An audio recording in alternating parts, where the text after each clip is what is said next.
Hello, everyone, and welcome to Math in Real Life, where we're creating a love for mathematics one equation at a time. My name is Andrea Hall, and I am happy to be your host for today. So, with everything that's going on, I decided to do our Math in Real Life, our math problem of the week, based on COVID-19.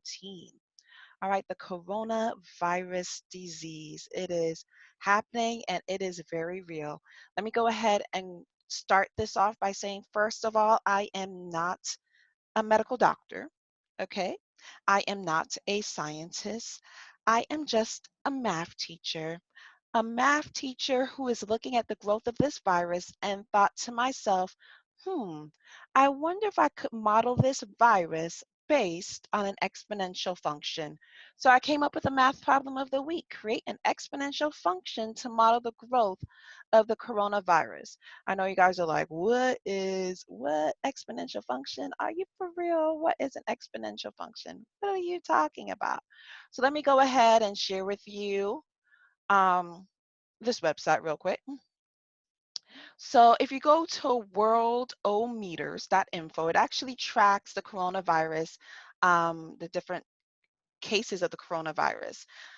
I'm not sure about the validity of this website. Okay, so let me just go ahead again and say I'm not sure about the validity of this website. Bloomberg TV, though, says there are 4,300, well, Bloomberg.com rather, says there are 4,315 confirmed cases in the US.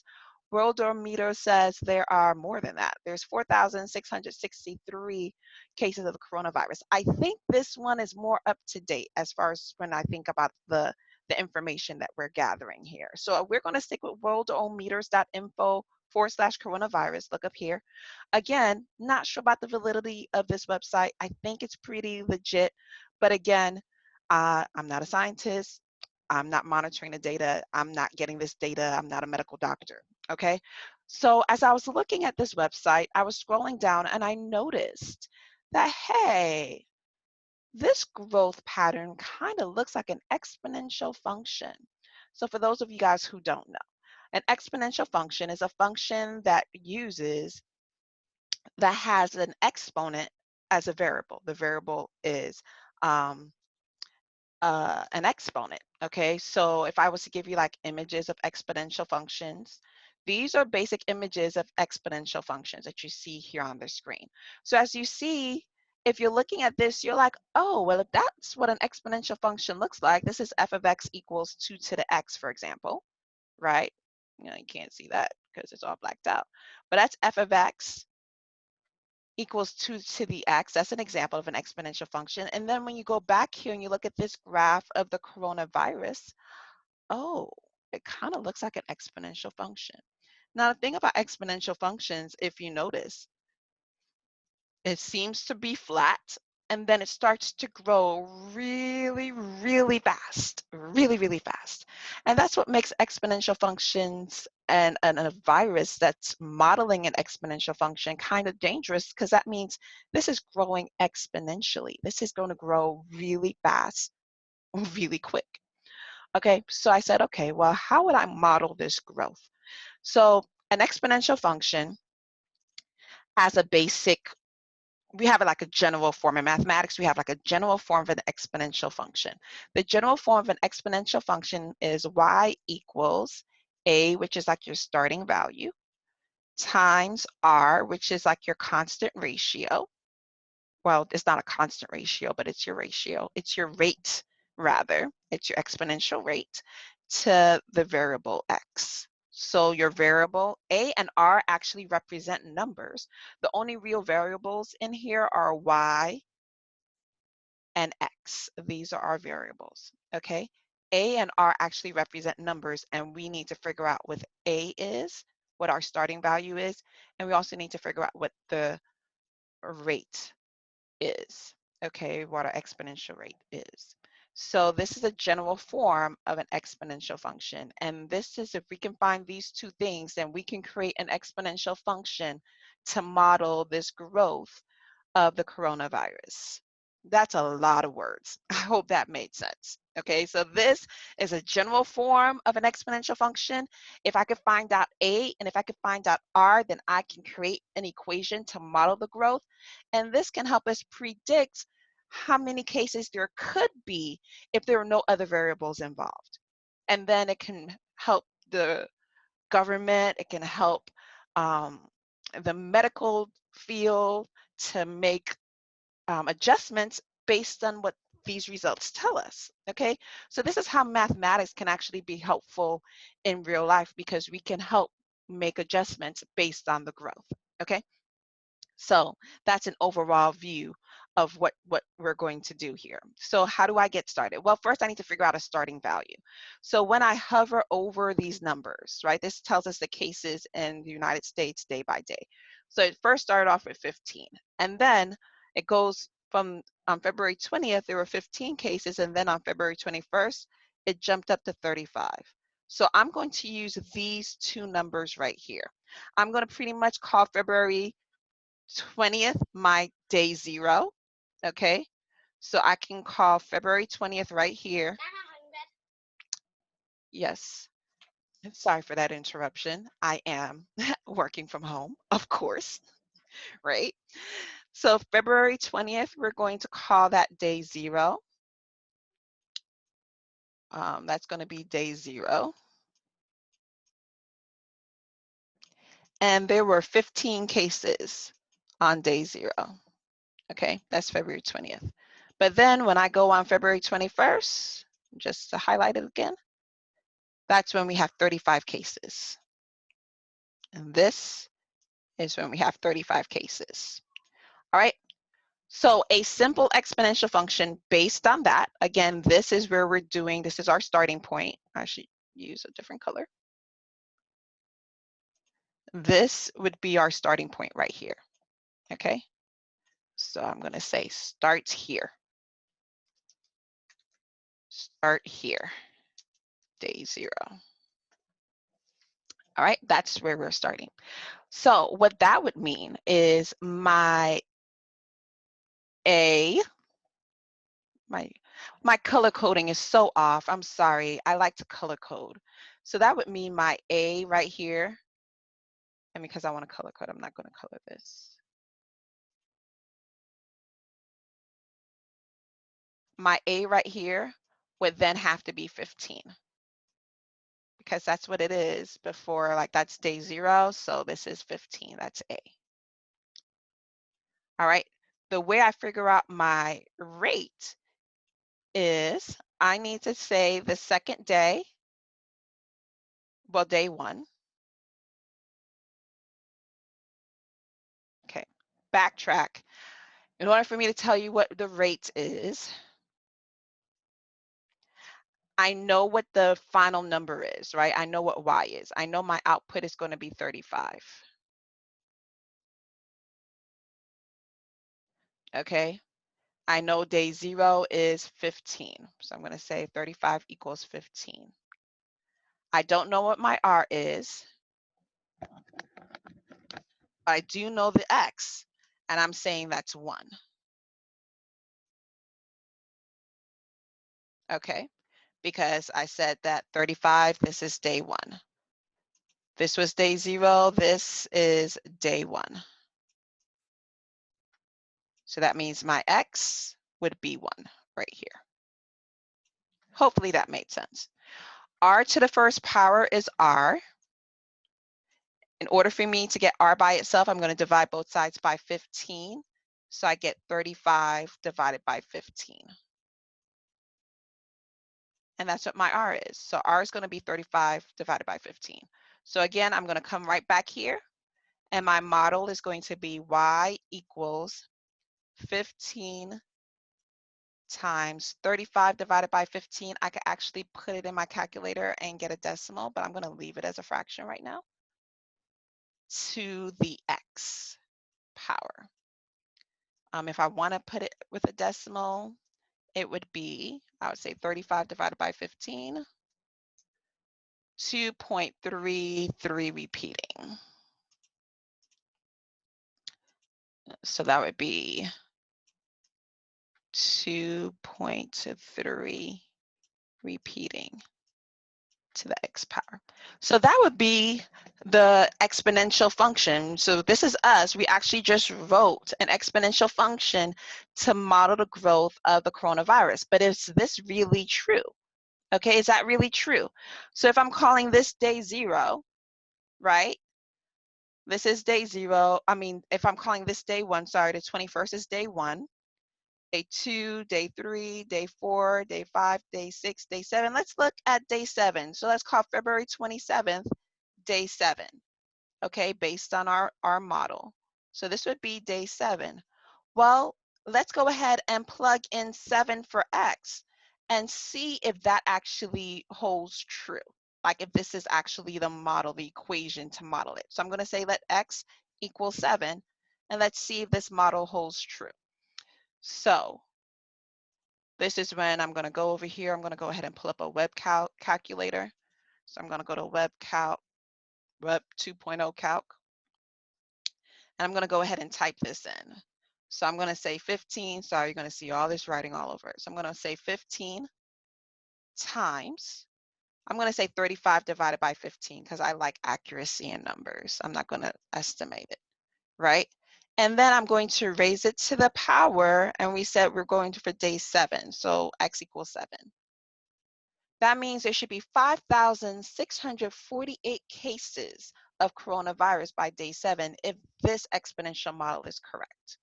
All right, so let's hover over the numbers. So it was 35 cases on day 1, 35 day 2, 35 day 3, 53 day 4, 57 day 5, 60 day 6. Day 7, 60. So this is not quite an exponential function, okay?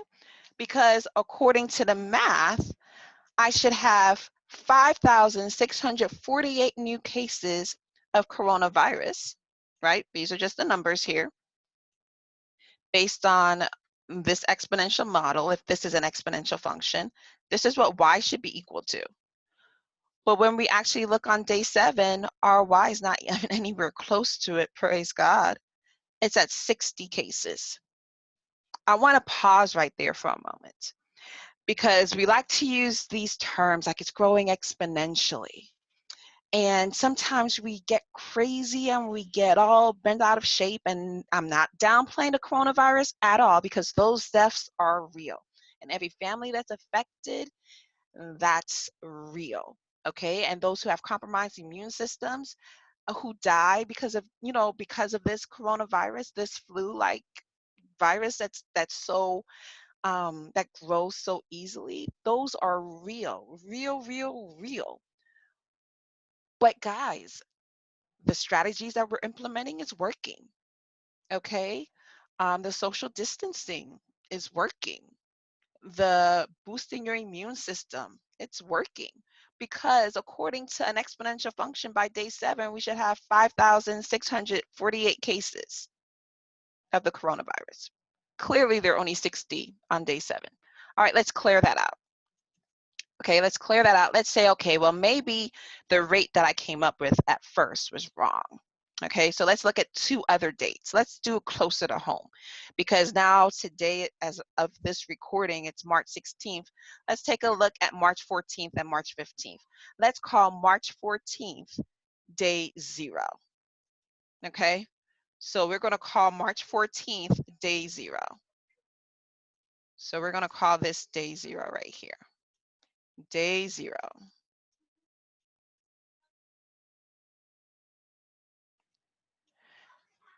And we're going to call this, actually, I'm going to change our day 0 because we need to predict based on the data I have here.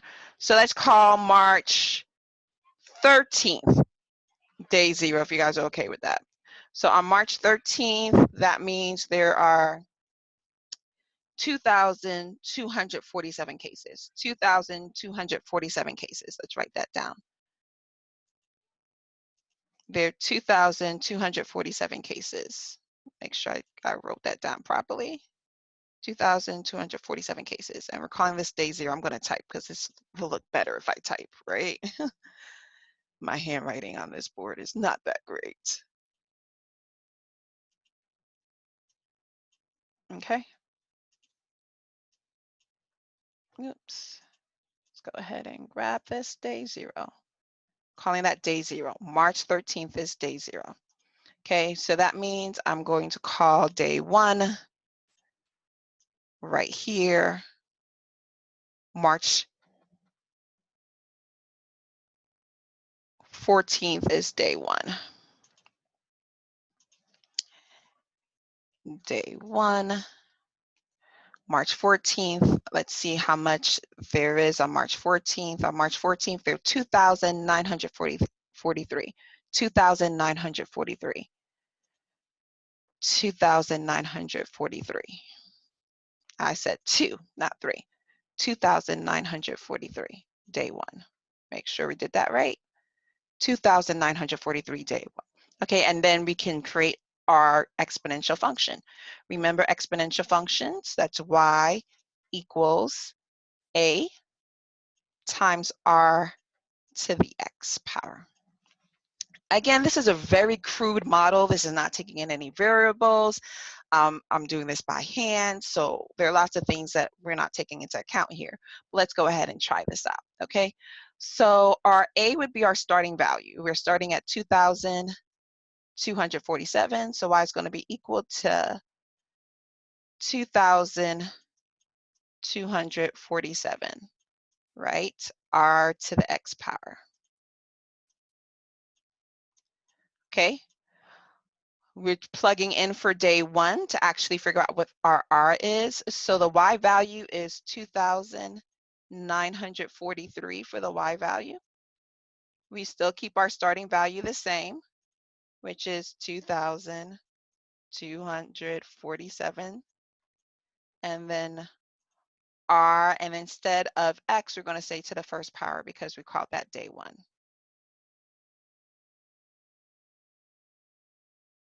Okay, R to the first power is just R. And then I want to get R by itself, so I'm going to divide both sides by 2,247. So I'm going to write 2,943, just bring that down. I'm going to divide that by 2,247. Go ahead and divide that in my calculator. 2,943 divided by 2,247. I get 1.3, about 1.3 for R. It's approximately what R is equal to. Well, that's a lot less. That rate is a lot less than the rate we had predicted earlier. If you remember earlier, I think it was 2.3 was the rate when we did 35 divided by 15. Well, now our rate is 1.3. So you see that's a more conservative rate here. So that means our new function, our new exponential function would be y equals 2,247 times, we could say 1.3 to the x power.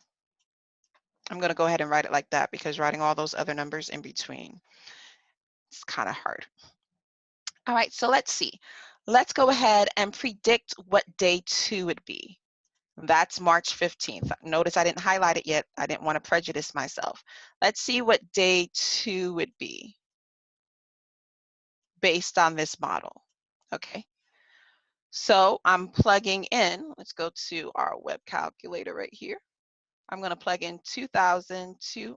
Let's clear it out. I'm going to plug in 2,247 times 1.3, close parentheses, to the, so I'm going to do my exponential. And I said this is going to be day 2. I'm predicting day 2. So I'm going to put 2 for x. Okay. And I get 3,797. That's how much we predict, how many new cases of coronavirus there should be on day 2. So let's go ahead and type in our prediction here. We can't have a 0.43 of a person, so let's just round that up to 8. All right, now let's go ahead and follow. So we had 2,247 on day 0. The next day we had 2,943. We should have 3,798 on day 2. But on day 2, we had 3,680. It's still less than how many we predicted. Why am I doing this? I'm doing this, first of all, to help my math students see that you can see math in anything. You can predict things, or you could try to predict things using mathematics to help you see what's going to happen, make a prediction of what's going to happen. Okay, but I'm also doing this because I see a lot of people panicking and like, this is growing exponentially. It's growing so fast. And while it is growing, it's still not growing quite as fast as an exponential function predicts it should. Okay, so letting you guys see math in real life, how mathematicians can use these numbers to help predict the number of cases and all those different things. Again, this is a very crude analysis. Okay, I'm not employing any variables. Um, we are doing quarantine, self-quarantine methods, and all these things are affecting, I am almost sure, are affecting the numbers, right? And this is why this virus is not growing as exponentially as a mathematical model would predict. So yay for that. So keep doing what you're doing, but don't panic, everyone. Okay, don't panic. But what is in order to answer our math problem of the week, let's go ahead and go back to it.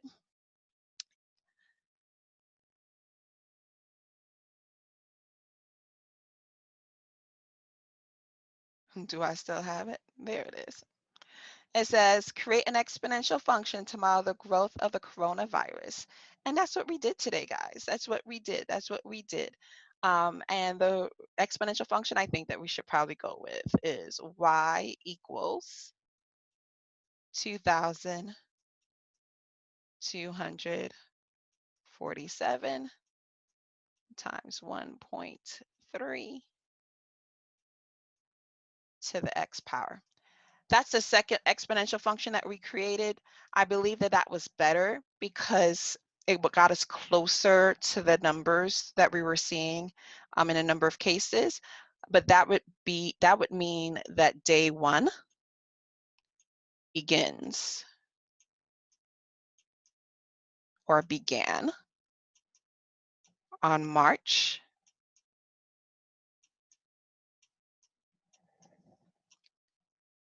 14th. So you would start counting the days starting from March 14th. March 14th would be considered our day 1.